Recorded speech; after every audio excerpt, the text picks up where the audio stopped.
Hello, ladies and gentlemen, boys and girls, college football fans across the nation and around the world. This is Tim May with the Tim May Podcast with my usual co-pilot, Awesome. You know him as Austin Ward. Awesome. Welcome back to the Tim May Podcast, or welcome back aboard. I'm now ready for departure. Buckle up, put your seat trays in the full and locked position. Thanks for joining us. And that's all the co-pilot gets to do, ladies and gentlemen. Yours truly handles the controls. But I digress, But co-pilot today, let's have truth in podcasting. You're sitting down in the middle of in the heart of Texas, really. Right deep in the heart of Texas. Deep in the heart of Texas, where the stars are bright, big at night. So we're going to get into a couple of things after my interview with my guest, Bill Bender from the Sporting News. And midway through this podcast, you and I are going to come back and we're going to talk about some things that are going on, because Bill and I talked about, quarterback battles going on across the country. They're going to kind of shape, the national championship picture coming up this coming season. And a lot's getting done this spring in that regard. Of course, we're not going to get a definitive answer from Ryan Day about who his starting quarterback is probably until the availability report for the first game this coming season. Probably when they run out there and take the first snap of the season, we'll find out who the starting quarterback is. But, we've seen that before at Ohio State. Just whisper in that guy's ear and run out there. I'm not sure that was the best approach. And by and large, you'd like the rest of the team to know who that guy is going to be much earlier than that. Yep. I think that will – I sort of think that this will happen in the middle of August and not all the way up until game time. I actually wrote last week on Bold Predictions that I think it'll probably be there'll be some indications of who's in the lead by the end of that spring game. We'll see if that works out or not. Yep. But I don't think Ryan Day is going to be deep in secrecy mode all the way up till kickoff with this one. Yeah, and here's the thing: is people know us, people know you and me, and any other media is covering this thing, whether they define a number one quarterback at the end of spring after the spring game. We're all going to draw conclusions from that spring game, right? If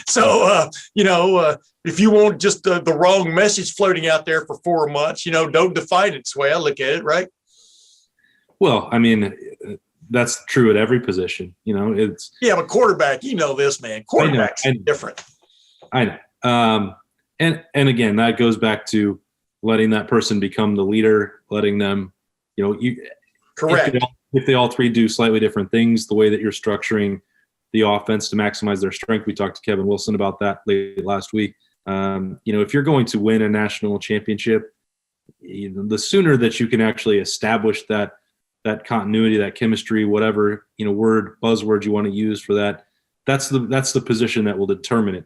Obviously, you're going to have, if you're going to be in the college football playoff, you have talent at every other position, but where you win, where you elevate is when you are confident with that guy.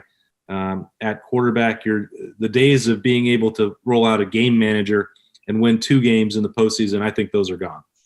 Correct. I think you might be right. You might be right. Of course, you never know until it actually happens. Right.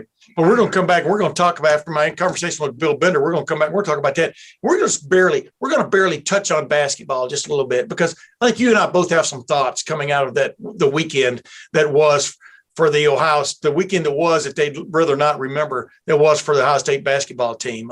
But you know what? Let's go quickly right now to my conversation with one of my irregular guests. And I mean irregular as in attendance, not irregular as in persona, Bill Bender of the Sporting News. And we're back, ladies and gentlemen, with one of my favorite recurring guests. It's kind of like the Seinfeld show. Bill Bender, welcome back to the Tim May Podcast. Hey, Tim, how are you? Thanks for having me on. Hey, man, Bill Bender of the Sporting News, ladies and gentlemen. As Awesome Ward and I were talking about, he's from Pickerington, but he pretty much covers the world, and at least especially the world of college football and for the most part, the world of college basketball, Bill. And I wanted to get into a couple things with you before we talk about a little bit about March Sadness, that is the Big Ten.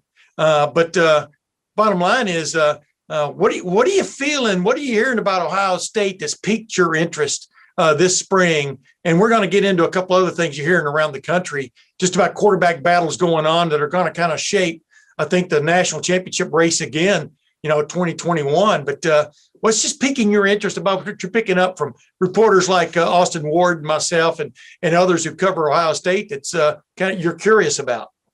Well, you have a quarterback battle in Columbus, obviously. I mean, anytime you lose an NFL quarterback like Justin Fields, the replacement's going to pique a lot of interest. It reminds me a little bit of when J.T. Barrett was done. But that battle between Burrow and Haskins and Tate Martell was a lot more glitzy than what you guys got going on this spring. I mean, there's Stroud, there's McCord, obviously Miller's in the mix. Yeah. I mean, you guys probably got a better handle on who's going to win that job. But obviously, Ohio State, like Alabama, like Clemson, the three major powers in the sport, all three of them are going to have a different quarterback. We know who Clemson's is going to be. I think we got a pretty good idea about who Alabama's is going to be in Bryce Young. But how do those three guys kind of handle the mantle from three guys last year, Lawrence, Fields, and Mac Jones, who are going to be first-round picks in the NFL draft here in a month? Yeah. As you look at those teams, let's start with Ohio State. How constructed is Ohio State to make another run, in your opinion? Because they're replacing so many guys on defense, and on a defense that against the pass was 122nd in the nation, if you follow my drift. So maybe that's a good thing. But how constructed are those three teams in particular, do you think, to make another run, to be in that Final Four, 9-10 months from now? Well, every preseason prediction starts with those three schools. I know. But is that fair? Is that fair this time? Go ahead. Yeah. Yes. I mean, because they have the most talent. I mean, you really start with those three and work your way down. And I think the only other two schools that probably jump out right off the page early is one, Georgia. They're going to have a ton of talent. They have an experienced quarterback in JT Daniels, and they have enough 4- and 5-star accumulated players to run with an Alabama or an Ohio State or a Clemson. I don't think anybody else in the Big Ten has that much talent that could give Ohio State a serious run right now. Yeah. And then the other team, and you might laugh a little bit, but Oklahoma does have returning quarterback, does have returning skill positions. They're going to score a ton of points in the Big 12. And Spencer Rattler, if we were doing Heisman polls right now, I haven't looked at the Heisman odds. I would guess that he's right there as the favorite, given the Oklahoma track record of scoring points. So, I mean, those are the five schools that starts. When I do my preseason projections, Tim, I look at three things. I look at a team's quarterback, I look at their defensive line depth, and then I look at their offensive line. And I think you got to start looking at receivers. And that's what sticks out the most with the Buckeyes, Tim. They have probably the deepest receiving core in the country, and it starts with maybe – well, I don't want to say maybe. I mean, going into the season, that's the best 1-2 punch with Olave and Wilson for sure. Yeah. Yeah, I agree. And they got those young guys coming up, champing at the bit, man. You're exactly right. If the recruiting rankings, as I like to say, if they're only three quarters right, Ohio State looks pretty good, in that regard. Yeah.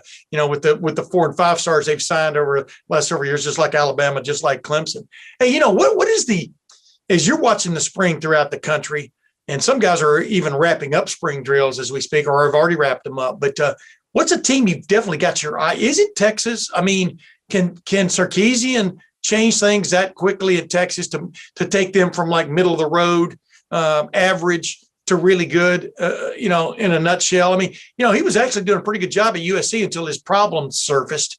But just what's your take, for example, about Texas, and then maybe about LSU, for example? Is LSU on a downward spiral? Just what's your take? Well, I think LSU is going to have to fight off Texas A&M in that division.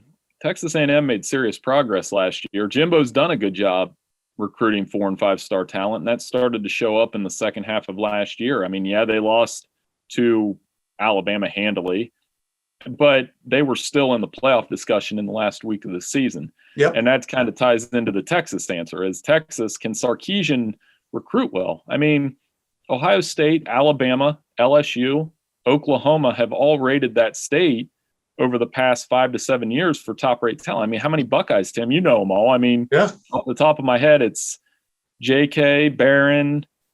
Well, you got all these guys. You got all these guys still around, and then you got Donovan Jackson's going to be stepping up, into the mix maybe immediately, on the offensive line. I mean, there's all kinds of players and specifically, they've targeted guys in that regard, but Jackson Smith and Jigba from Rockwall, right up the road from Dallas. There's a guy that, could really wide receiver that last year was not a really good year for guys to explode onto the scene unless like at Alabama, the Waddle kid got hurt and Devontae Smith became the focal point of that passing attack. And all he did was win the Heisman Trophy because of it. But you're right. Ohio State goes in there and picks and chooses just like Alabama does and a lot of other teams do. And that's why it's tough because Steve Sarkisian is not just competing with Texas A&M. He's competing with Ohio State and Alabama and USC and others for the top talent in that state. Well, and it's been talked about, and I've talked about this before. Texas should never be bad. No, they should never be 7-6 or 8-5. It's kind of the same thing with USC. USC should never be 8-5. I would argue that Ohio State should never be 8-5 because of the organizational philosophy they have in Columbus. Where, when's the last time they had an 8-win season? Was it the Luke Fickell year? They went 6-7. Yeah, they went 6-7 in 2011, one of the craziest years known to man. Right. You're right. Go ahead. But they're not going to be 8-5. And I think that's going to be the challenge for Sarkisian is Texas doesn't expect to go 8-5. They expect to go 12-1 every year. Yep. And they've got to climb the Oklahoma mountain because to me, like I said, when you look at this time of the year and my buddies get kind of annoyed with it, I text them every time when the season starts. I was like, well, here's the national title contenders. And it's a pretty short list. It's Ohio State, Clemson, Alabama, LSU, Georgia. And I don't even think Oklahoma's a national championship contender and that until they show me they can win a semifinal. Yeah. Right. How many times are we going to watch them lose to an SEC team in a semifinal? So I think that's kind of the albatross hanging over, not only over Lincoln Riley, the same thing's going to hang over Steve Sarkisian. But I will say this, I wouldn't judge him on his past 2 coaching stops at Washington and USC. I think he learned from Saban. He did it. Yes. Ohio State fans know he can call a play. I think he deserves that benefit of the doubt for what is one of the toughest jobs in the country. Yeah, and I was going to say, just look at all the guys who come from the Bill Belichick coaching tree and the leaves curled up quickly. You know what I mean? I mean, you just because you coached with a guy doesn't mean you can bring that same kind of program to bear at the place you're hired to. You're going to copy a lot of things, but you got to figure Saban. That's that old line. I didn't teach you everything I know. I taught you all you know, but I didn't teach you everything that I know. And that's kind of the case with Saban because he rose through assistant coaches, man, more than he does starting quarterbacks. I mean, it's crazy what he's done down there with just a treadmill, conveyor belt of assistant coaches. And I applaud him as much for that as anything else. I mean, Ryan Day, man, he was bound and determined he was going to hold on to his coaching staff this year and then elevated from within Parker Fleming to that one open spot. And, that's why everybody thinks Ohio State, at least us guys that cover it, there's a continuity going on there that's undeniable. But there's a continuity going on at Alabama, even though they change 3 or 4 assistant coaches and coordinators, it seems, every year or almost every year. Agreed? Oh, for sure. And I think, Nick Saban, obviously they're going to have another offensive coordinator, but the last couple have done all right. Lane Kiffin did a nice job there, parlayed it into a head coaching job. Sarkisian was brilliant in that role, parlayed it into a head coaching job. And now Ryan Day, I think, I like their ability to promote within. I know there was a big thing with Al Washington, maybe not going to Tennessee, and the fact that he chose to stay shows that he is committed to this coaching staff. Continuity matters. There's 2 ways to go about it. I mean, Alabama's had a lot of coaching turnover, but they still have Nick Saban. Yeah. Clemson, on the other hand, total continuity with Brent Venables and Tony Elliott. I think with Ohio State and Oklahoma, the biggest draw to those schools right now is one, whether it's Ryan Day or Lincoln Riley, you're getting a guy that's going to develop your quarterback into a first-round talent. And Ryan Day's done that twice already. And Oklahoma's obviously on the way to another one. And then 2, the fun offense play in. I mean, the receivers at Ohio State, they know that it's got to be fun to play in there. And I think that's why Ryan bristled so much at this one read criticism of Justin Fields. And I say that to people all the time. Well, if the first guy's open, you should probably throw it to him. Then we can worry about the rest later. Yeah. Well, that's Ryan Day's words, not mine, Tim. That's what he said. He's right. I just talked. I always wonder if he like secretly listens to my podcast every now and then, or some of the other things I do, because, like I pointed out, the secret about big time college football is you've got some pretty sharp guys drawing up plays, and one of those guys is Ryan Day, and they're drawing up plays to get guys wide open. You know what I mean, or to get that primary wide open, and sometimes it does become a little bit of a cluster when that first guy isn't open, especially if three guys have all run curl routes.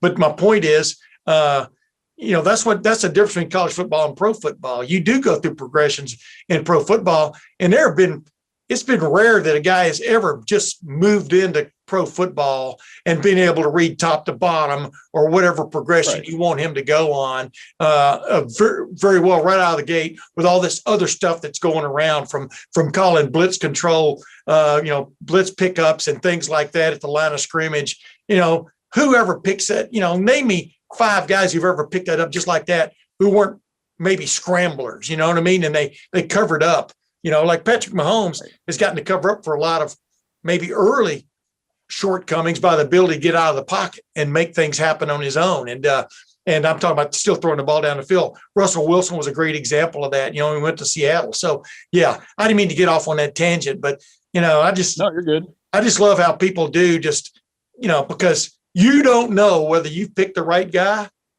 until about the third game of the second year, if he gets that far, if you follow my drift. And then it becomes reality. And I think, again, Riley and Day are 2 of the best play callers in college football right now. And you saw Justin Fields' ultimate high upside in the Clemson game. Did he struggle a little bit against Alabama? Of course. Yeah. But some of that was predicated on the fact that Alabama had a pretty good play caller too. Yeah. Steve Sarkisian. And that what's the biggest interesting change to me in the college game right now is that wide receiver has become as important as ever, getting those mismatches on the perimeter. LSU did that 2 years ago with Joe Burrow. Ohio State's doing it in the Big Ten. It's not a new development. That would happen before that. Certain Big Ten schools just can't cover Ohio State on the perimeter. Nobody could cover Alabama on the perimeter last year. Ohio State wasn't the only team that couldn't do it. Nobody could. And if Jalen Waddle was 100%, that game would have been worse. Yeah. You had to go into those games against Alabama not only willing, but able to dance all night offensively. That's the deal. And very few teams could match that. Well, nobody could match it. I mean, the closest was Mississippi, Ole Miss, and it was interesting how they went about it. They went about it with a power running game as much as anything else, as much as throwing the ball to the edge. And Ohio State, as soon as Trey Sermon went out of that game, and then Master Teague III had to leave with a head bump, and you got Marcus Crowley, who's just barely coming back from the knee injury he'd suffered the year before and still wasn't 100%. Ohio State was almost playing left-handed, and it showed, but I digress from there. Hey, real quick, you've been covering college basketball a lot too, through the years. And as I labeled it a while ago when you and I were talking, this has kind of been March sadness for the Big Ten. What's going on, Bill? I mean, you're wearing your green today as we record this on Monday. Ohio U advanced out of the what do you call it? The third round now, second round. It's a second round, right? I mean, it's what the NCAA calls it. We all call it the first round. Recording before we're recording before the Creighton game, and obviously as an OU alum, I was super excited Saturday. It was very cool to beat them, Virginia. And a fun fact, they are one of 2 schools that have won 3 times as a 13 seed or lower in the first round. The only other one is Richmond, who, back in the 80s was a giant killer when they beat Indiana, when they beat Syracuse as a 2 seed or a 15 seed. So OU, when they get in the tournament, I mean, this is 3 times in 11 years where they've won the first round game. And I don't do that move where I even try to compare them to Ohio State, but I do bristle a little bit when Ohio State fans come after OU. It's like, what? This shouldn't just be happy for each other, right? Most of the guys I went to OU with were Ohio State fans anyway. So it worked out in that regard. So I'm just really happy with the alma mater doing what they've done. And hopefully when your listeners hit this, they're in the Sweet 16 and getting ready to take on the ultimate Cinderella in Gonzaga next week. So, that's where I'm at with that. That's exciting though. Let me interrupt you. It's exciting though because I covered OU when they won in Providence way back when, and then when they won in Nashville and went on to the Sweet 16, in St. Louis. What was that? Well, how many years ago was that? I'm trying to remember. John Gross. 2012. Yeah. I mean, So that was I go all the way times. back to Gary Trent. Yeah, Yeah. Gary Trent and the Shack of the Mac. And, it's fun for OU to have success. But you won't see me posting those memes on Facebook with Winnie the Pooh and Ohio State and OU. I'm not that guy. But as far as the out there, did they beat each other up? Did they get in the tournament? Were they tired?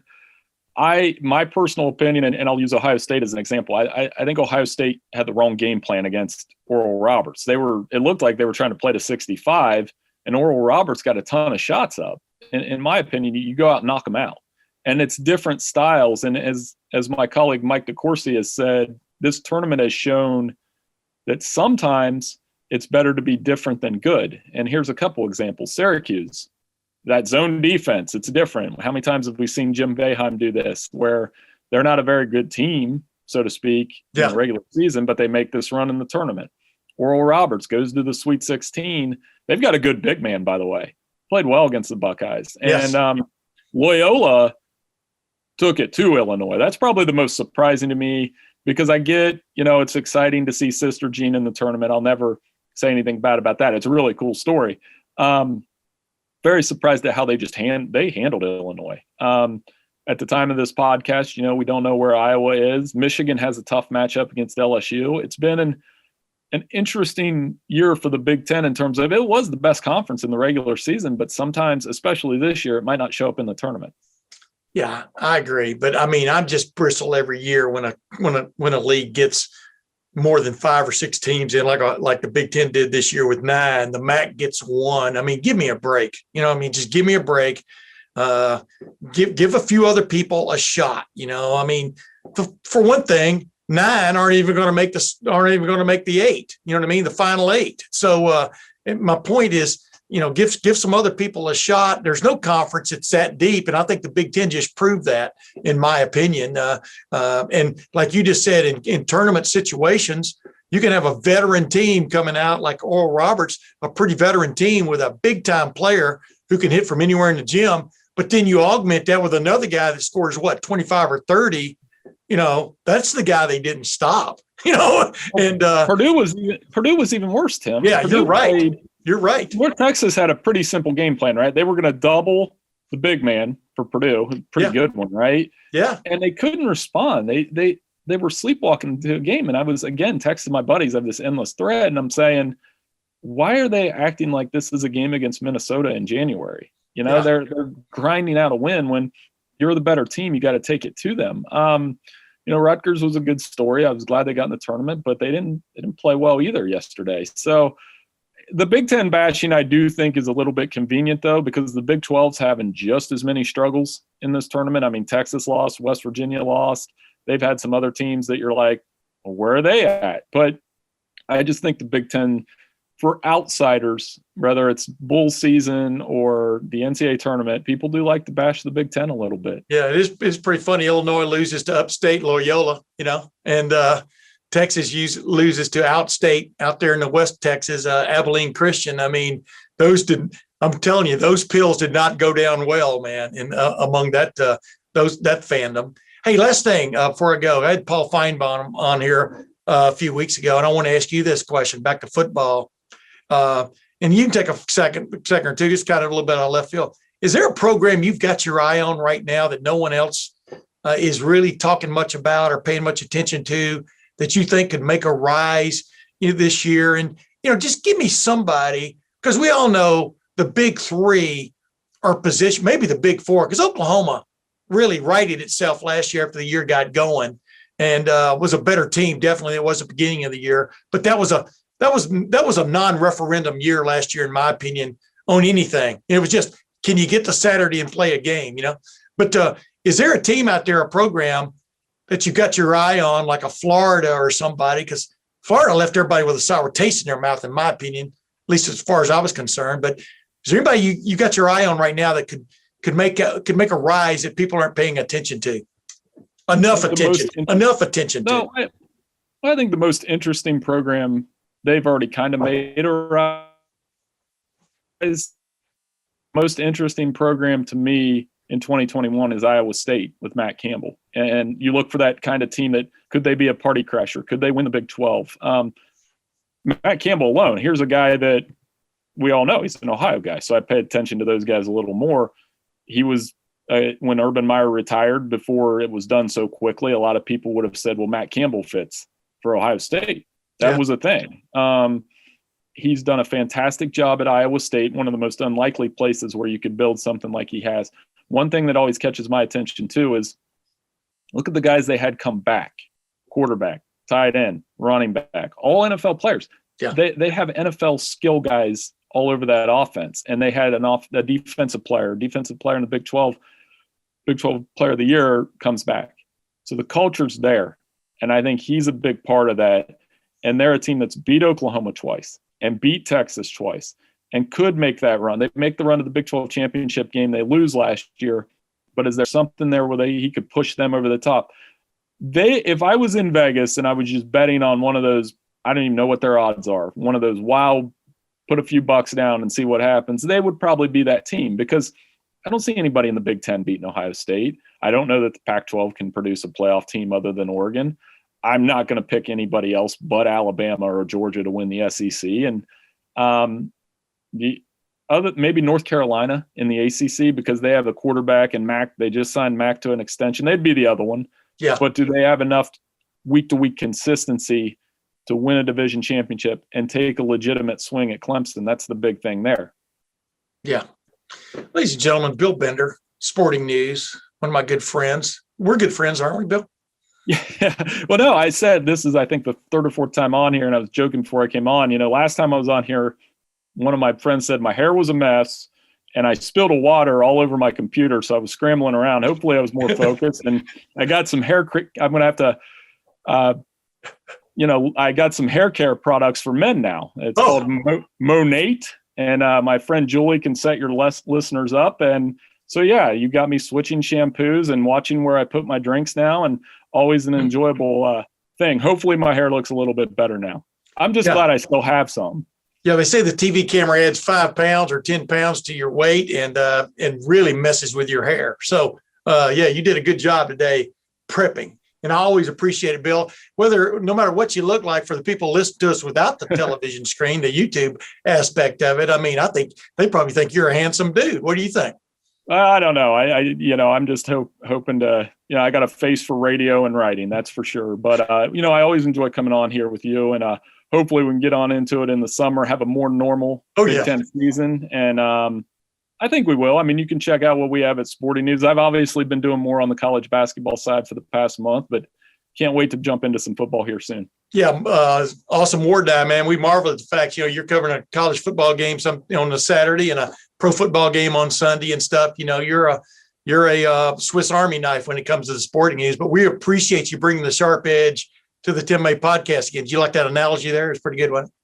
Yeah, just don't follow my bracket. It's awful. If anybody says their bracket's good, they're lying right now. You know why there was all this vim and vigor after the Ohio State loss, by some idiots, out there on the social media and stuff. But there were a lot of brackets that got just blown up, courtesy of the Big Ten. Forget everything else that was going on. And it is crazy the explosion, right? Yeah, and I had Illinois winning it all, but I man up to those. When I miss something, I say, yeah, I was wrong. But if anybody said, hey, I had Oral Roberts and I had Syracuse and I had UCLA and I had Abilene Christian in the Sweet 16, you're lying. And if you're not lying, like my daughter will flip a coin. That's what you're doing at this point. It is crazy though, because I don't mean to keep you, but like with Cockburn there in the middle and stuff, I thought that was going to be the difference for Illinois, and I always look for somebody who's got a pretty good big man that can carry them through the fray, and man, did he get hammered on in that game. And I just think Loyola just took it right at him, which is what you want to do, right? I mean, it's just like your team, Ohio U, like you said, as we record this, we don't know what's happening, what the final analysis is going to be against Creighton, but you just like teams that just go at it, man, attack, right? Yeah. And play their style of basketball, stay true to it, and keeping everybody involved. Yeah. You get everybody involved. that tends to work. I mean, Arkansas is another team to watch in the second weekend because they do that. So I still think it's a fun tournament. It's good to have a tournament, but the Big Ten bashing, it's just a convenient thing where this has been the most unpredictable tournament in recent memory. And it would be kind of fitting if Gonzaga, a team that's another school that people either love or hate, if they finally, and they haven't played yet as we record this, if they finally break through and win it all, it'd be a heck of a story to say they're the first undefeated team since that Indiana grew in 1976. Yeah, well, I would think that bracket's looking better and better for them because when you get 1, 2, 3, and 4 seeds all falling around the country, the opposition gets maybe a little more predictable. And like, you've covered that tournament as much as I have. I used to get to help cover that tournament a lot back in the day. And well, if you can just get your feet planted through that first round games, then that's when the top seeds kind of really take control a little bit. The shock and awe is gone, and they can play their game. If Gonzaga plays its game, it has a great chance, maybe for the first time of winning it all. You agree? Oh, for sure. And they've got 3 guys that can score. Corey Kispert leading the way, obviously, and Suggs, Tim. They can score, and I like teams that can score and control game that way because they're going to come out and they're going to score 80, 90 points on you. And you're going to have to keep up. And like I said, there's this, they play in this conference. Well, they've been winning in that conference for 20 years. They've essentially been the best Pac-12 team for 20 years. And the Pac-12 is playing well in this tournament as well. Yep. So maybe there's something onto that. Maybe Bill Walton's got it all figured out and we don't. And maybe that's the best way I could put it. I don't know what he's talking about most of the time, but I'm one of those guys that enjoys listening to it because I know at the end of the day, my dad used to say, he's one of the best players to ever play college basketball. So I'll always have respect for that. Yeah, and man, if you'd have been able to dunk when he was around, remember they outlawed the dunk for a while because of Kareem Abdul-Jabbar and some of the other guys that were taking control. That was a crazy time when you had to drop the ball into the cylinder. I mean, what a stupid time to go through to kind of corral things, just let them play. But you're exactly right about Bill Walton, man. No matter what he says, you still like to hear him talk. And it's kind of like Charles Barkley with me. I love Charles Barkley, and some people don't, but he's my cup of tea forever. Hey, Bill Bender, appreciate you coming on, touching a lot of bases with me, the Tim May podcast. That's why I like to have you on, because you are the Army Jeep, the Swiss Army knife of sports writing. Thanks for joining the Tim May podcast again, my man. Hey, no problem. Thanks for having me on. Awesome. It's always great to have Bill Bender on. I mean, he keeps his ear to the ground, not just college football, but pro football too, man. He's one of those astute members of the media, correct? Workhorse. I mean, been in a press box with him a number of times where he's got to rush out, file a story on a college game, and then hit the road, get on a plane, or drive up the road to Cleveland, to Cincinnati, cover an NFL game the next day. I mean, Sporting News gets their money's worth and some out of Bill Bender. There's no doubt about that.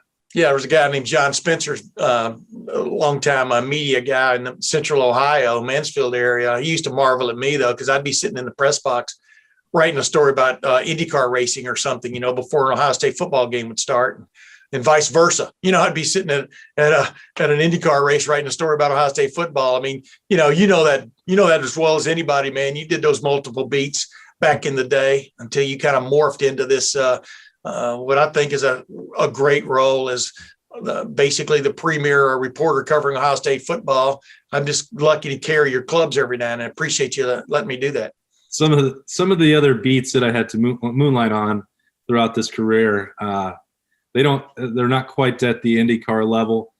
Thinking about minor league indoor football back there in Casper, Wyoming, and men's tennis tournaments, and no matter what you say, I can top this. So keep going. I wouldn't even try to compete with the stuff that you've covered in your career, but yes, I'm very fortunate and lucky to be able to keep my attention on college football at Ohio State 365 days a year now.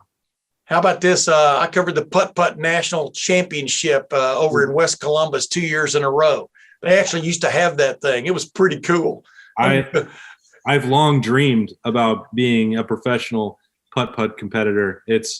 That would be the crowning accomplishment to my life. Sometimes I already get to do a hobby as a real job, but how about turning that real hobby into some money? Now then I've really accomplished something. But I think you'd be better. I think you'd be better playing putt than you would be covering it. I mean, I think you'd be excellent at that. I am an incredible putt player, Tim. I have won some putt tournaments on that, minor circuit when they would come through, have some qualifiers on. I'm thinking this must be the same thing where it had to be the, that orange course with just the pure asphalt, no frills. When I was a younger man, I won one of those in Casper. Of course, the field was not that strong, but I spent a lot of hours hanging out there with some of my buddies when I was younger. And just, get a season pass out there to the Casper Municipal putt golf course and maybe make some side cash out there against your fellow buddies and golf team members. Yeah, those big time putt courses, the roll, the banking, the rebound off the sideboards, and then the cups were all true. I mean, that's what set them apart from the ones you find that have the Flintstone motif or whatever. I mean, and you're hitting between hitting through the windmill and it goes up, and which vent's it going to come out of? Nobody knows. But I will say this, you just topped me because you were great at what I covered. I always figure whoever's great at what I'm covering is topping me. So there you go. You talked about this a couple of weeks ago. We were going to start squeezing in more golf, and I didn't know that this is how we were going to do it this week. But we had to get that in. That was a good memory. I didn't know that was going to pop up. But man, yeah. But the thing about it is, as you well know, everybody makes fun of putt, but putting is the essence of golf because you could spend at least as many, if not more, strokes on the putting green than you do getting to the putting green, as we all know. And that has definitely been the albatross I've worn around my neck. I wish I had more albatross scores instead of albatrosses around my neck. Agreed? Drive for show, putt for dough. There you go. Well, real quick, I mean, I know we probably lost a lot of listeners just on that side venture, but I really don't care on that digression. I think that was fun to do because, I mean, it's really cool. I mean, the guy that ran around and spotted, make sure you had 2 inches behind the ball, so you could putt off. I mean, it was great. But anyway, I digress. Real quickly. People keep asking me, and I'm going to, we're going to talk about this almost every week. If you had a pecking order right now, quarterback, and make it quick, let's get through some quick answers here. Yeah. What would be your pecking order, you think, from your ear to the ground at Ohio State? I think it's pretty obvious, isn't it? Yeah, C.J. Stroud is the leader. I think he will win the job eventually. The way that he was ahead throughout last season is what tells me that you could get through the spring game and maybe have a pretty good idea that C.J. Stroud is the leader. I think this spring would be more about validating what Ohio State saw from him last fall. I know you said quickly, but I want to make it clear that my understanding, everyone asks, well, Jack Miller in the opener was the first one off the bench. Did that mean that he was ahead? I think, and you and I have talked about this before, my understanding is that C.J. Stroud had a minor hamstring injury in week 1. It was a precautionary measure not to put him on the field for that. I don't think anybody considered that maybe that would be the perception moving forward, that Jack Miller had beat out C.J. Stroud because they don't talk about injuries. That's one of the downsides, so that's why I say that. C.J. Stroud, you knew later in the year when the chips were down, you're taking Justin Fields off the field in the Sugar Bowl and C.J. Stroud is going out. That is your backup quarterback. You don't flip a coin and let him, okay, well, it's Jack's turn. That didn't happen. As I like to refer to it, use your eyes. You know what I mean? I mean, use your eyes. That's there's going to be a lot of rhetoric coming out of it because, as you heard me, I asked Ryan Day this week, how do you, what's the discipline you have to use to make sure you're not just going off a first impression or a knee-jerk reaction to the way one guy plays, performs in one particular practice. And, and he's had a lot of practice, pardon the pun, at doing that. Ryan Day has as a coach. I mean, basically he's been part and parcel to defining, as I called it, defining and then identifying starting quarterbacks for at least the last 10 years at places he's been, including the NFL. So it is a discipline because, right now, C.J. Stroud looks like the guy. Jack Miller III may come on big time. The other McCord ability to do that, Tim. I mean, and McCord may come on big time, but like you pointed out too, it is so important for those other 2 guys, whoever the second, third guys are, to be just as involved because that's going to be your backup and your third teamer. Yeah. And I think that, the way everyone looks back to the last high profile, true competition with Dwayne Haskins and Joe Burrow. And, did they get it right or wrong? I mean, clearly at the time it was the correct decision, to use what happened in a second season down the road for Joe Burrow. You give him credit for that. It wasn't that Ohio State was wrong. The 2 years that the 1 year that they were both on the field, Dwayne Haskins was a Heisman finalist. Joe Burrow and LSU were struggling. If you'd have known for sure that Dwayne Haskins was going to go to the NFL, maybe things, work out differently. Maybe you kick yourself about it. But the point is, I think that the way that Joe Burrow developed for multiple years at Ohio State actually winds up working maybe in their favor. They're not going to be able to keep everybody on this roster. That's just a simple fact at quarterback. Only one of them gets to play.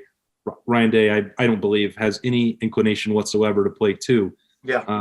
But, for Jack Miller and Kyle McCord, maybe this is a situation now where even though everyone is always in such a hurry to get in the transfer portal, that you can take this time. And he hasn't, Jack Miller, for just to talk about him, and they're in the same class, you can't really separate the two. You don't just need 1 year and then one spring and that's a final declaration and decision and move on. You can still develop. There could still be injuries. Maybe in August you do such incredible work that you leapfrog. Who knows what's going to happen? But I think that Joe Burrow is an example of the patience that could pay off, even if it doesn't necessarily lend itself to being Ohio State's quarterback. I agree 155%. And like you said, it is a competition. I mean, Jack Miller III has definitely got big time ability. Cord has definitely got big time ability. Anything can happen in a competition, and it's funny because I was Twitter messaging with Jack Miller III's dad, back in the early mid-January, and was after the season was over. And he was just talking about, because, the kid had been in COVID-19. It's in my rearview mirror because I've had my second shot now, and I feel not like Superman, but I do feel like a little bit like Batman, a guy who thinks he might be a superhero, but really doesn't. His superpowers come from, accumulating them. You know what I mean? But I digress. He marveled at how much his son had changed physically, just physically, in 1 year under Mickey Marotti and Ohio State. And to count him out, I think, is a little bit of a, it's going to be, I just think it's going to be, I'd like to be watching these practices every day because, I would love to see how they're throwing different passes and things like that would set them apart. But what I was going to point out was that derby we watched or got to watch part of several years ago between Dwayne Haskins Jr. and Joe Burrow, till they finally had to really pretty much say, well, Dwayne has the lead going into the fall. Kind of is what was said, because mainly he had in his resume that comeback win against Michigan the year before going in for JT Barrett. My point was, you couldn't have made a mistake with either one, because look at the SEC record book right now for quarterback play and look at the Big Ten record book right now for quarterback play. And both of those names are at or near the top in quite a few of the categories. Agreed? Right. And that's crazy. That's crazy, really, when you think about it. You're always going to wonder because Joe, I understand why people ask or, why that, suggestion could be out there that if it goes a different way, just because of what Joe Burrow did in that final season and the Heisman and number one pick and a national championship and all that. I think if Ohio State had not been undone by the officiating in the Fiesta Bowl, that they would have beat LSU in that game because their defense was more equipped to stop LSU. But that would have, that would have helped, I think, to erase all the uncertainty. Like if Ohio State got to beat Joe Burrow in that game, that's here nor there. But as you said, that's a big maybe right there, brother. I'm telling you, LSU's offense was the real deal. Go ahead now. I know. There's no way I can be proven right or wrong at this point, so it's a lot easier for me to throw that out here on the podcast. But and I wasn't looking for an additional support to this argument. I just think that nobody at that time when Joe Burrow made his decision thought that Ohio State had made a major mistake. Correct. Not within the Woody, not the teammates, and that's not a knock on Joe Burrow at all, because obviously we know what he went on to do. Yeah. But you have to pick one, and everybody saw the upside for Dwayne Haskins, and then he threw for 1,000,000 yards and 50 touchdowns and went to New York for that year. Yeah, I'm just glad Austin Mack went up and got that pass on that third down. That changed everything. I'm talking about at Michigan. that changed everything, in my opinion, because it gave everybody confidence, including, the receiving core. But just, it's just amazing how things do turn. I don't think they would have made a mistake with either one of those guys, to be honest with you. I think Joe Burrow has shown an increasing acumen almost every year. I've watched him from the time he was a freshman at Ohio State until now. I thought he was playing on a team that couldn't block me and you, protect him from me or you on the rush. I thought he was having just a hell of a year as a rookie last year. And I know you feel the same way. Fingers crossed he comes back whole after that severe injury he suffered. But real quickly before we go, by the way, are you going to drive by Tom Herman's house and honk the horn? Because you're pretty close to him there where you're hanging out. Yeah, he wasn't hanging out at the airport when I flew in. He's got a lot of free time down here. Yeah, that's what I mean. I'm not going up to spend any more time in Austin. I'm going to keep it in our home base with my family in Greene. This is, we've talked several weeks about trying to get, Jerry Emig and Ryan Day to open up a practice or two this spring. Ryan said on Wednesday when I asked him in that press conference that he would consider it.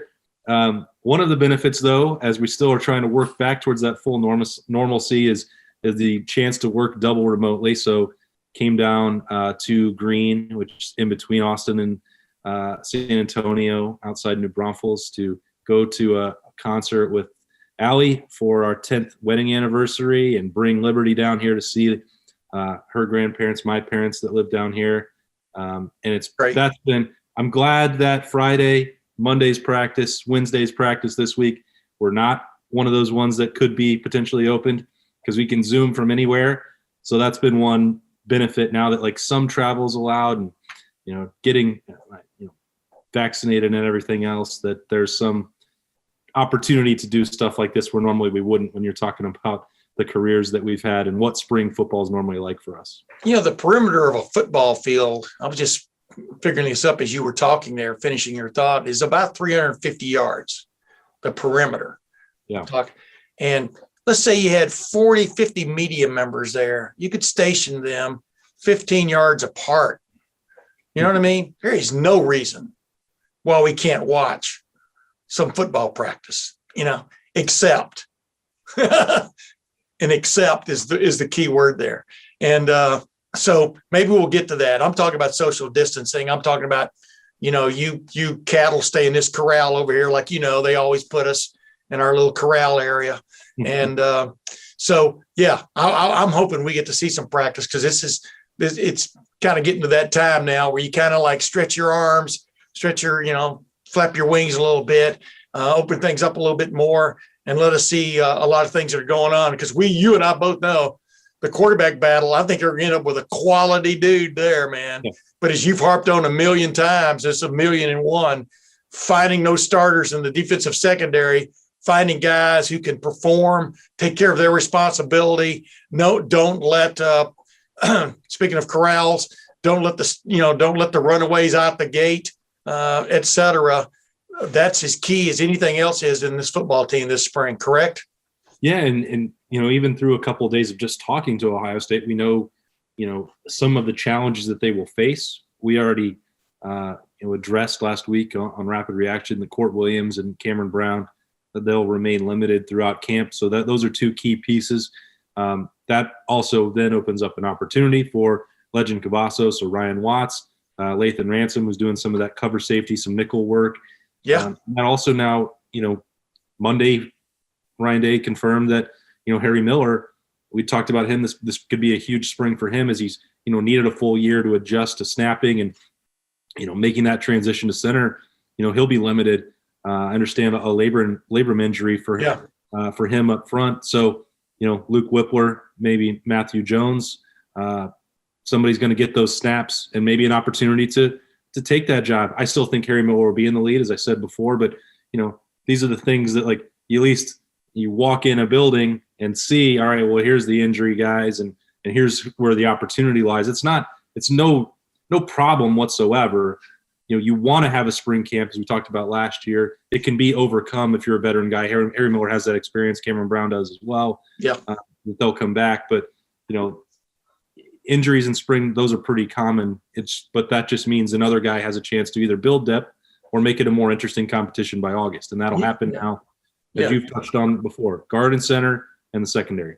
Yeah, I was going to say, man, when you're an offensive line coach, even if you're a head coach, man, when you see an offensive line group, by the middle of the spring, you're probably going to start putting, instead of just rolling guys in there, I would think, you're going to start putting the groups together. And when you get a feel for a group, man, that's just coming off the ball together, that's not making mistakes, snaps are where they're supposed to be in the shotgun, et cetera. And there's just a rhythm to it. It's hard, to go away from that group, if you follow my drift. And just like with a quarterback, once you see a guy who, every day is definitely making progressions. And I'm not talking about just in his progressions of reads, but just progressions in the way he's running the team and getting things done, getting out on the edge and making plays. It's hard to get that out of your head that that's not your guys. And like I said a while ago, prefaced with, I've got a story coming this week on the fact that the coaches have to be as disciplined as the players in the sense of let things play out. The guy that's ahead right now may not be the guy who's the right guy at the end of spring or at the end of fall camp. But I do believe you want to come out of spring with two things. You want to come out with a quarterback you feel pretty good about, and you want to come out with an offensive line that you feel pretty good about. I'm talking about from a clicking standpoint, because like I've said a million times, the more points you score, the better your defense is, right? That's correct. Look at Alabama last year. Alabama, buddy, the reason I thought Ohio State had a shot at Alabama, because I was not impressed with that Alabama defense. And I was not one of the, but man, they kind of had a certain elan they hadn't had earlier in the year in that championship game. And Ohio State was missing a key piece after the game got started to its offense. And it showed, right? Yeah. And can't argue with that formula, Tim. And even Nick Saban has bought into that philosophy. Correct. That tells you all you need to know. That's right. Well, ladies and gentlemen, as usual, I'd like to thank my co-pilot. Awesome. But it's great to have a co-pilot whose name is Awesome, because if you fall asleep on one of those transatlantic flights or something, he's going to bring that thing into Heathrow, just nice and smooth. And of course, Bill Bender, one of my favorite guys, man. He lives in Pickerington, but he covers the world. Speaking of international flights, right? Awesome. Yeah. I'd like to have some of his Marriott points. Yeah. I never have gotten the endings of these things right, man. I'm getting close to my 100th podcast, and the landings of these things are never smooth, but we always seem to get off the airplane, right? We're landed.